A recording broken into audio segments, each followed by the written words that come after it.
My sister had struggled with depression since childhood. The doctor warned that she could not tolerate any kind of stimulation. As a result, my entire life fell silent. To avoid upsetting her, I never dared to laugh at home. I never dared to cry. When I got hurt, I did not even have the right to say it hurt. My parents would hug me with apologetic expressions and say, "You're the good one.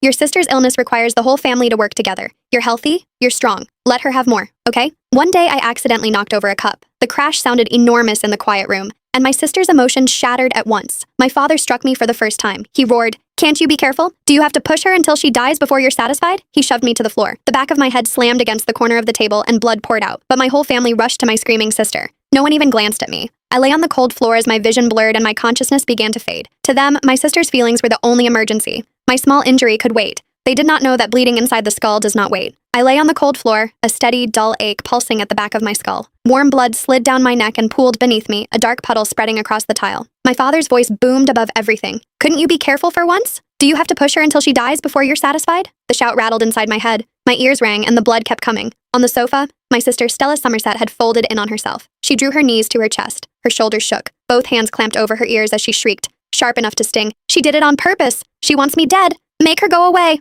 Go away." My mother knelt in front of her and rubbed her back in slow circles. Her voice turned soft and sing-song.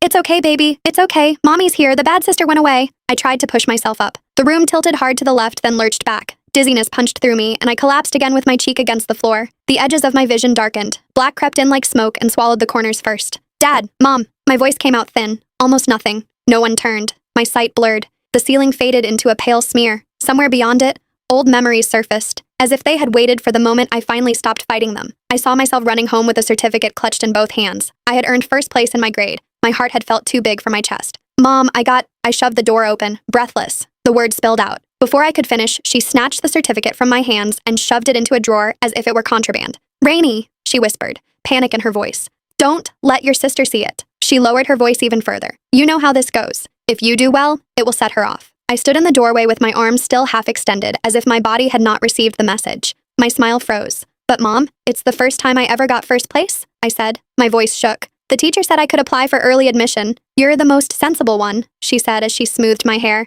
Her eyes held apology, the kind that always asked me to swallow my feelings so she would not have to. "Your sister's illness needs all of us. You're healthy, you're strong. Let her have more, okay?" I nodded and went back to my room. I forced down the lump in my throat and swallowed every bit of unfairness whole. Back on the floor, the puddle of blood had widened. It crept under my shoulder, sticky and warm. My breathing turned fast and shallow, and I could not draw enough air into my lungs.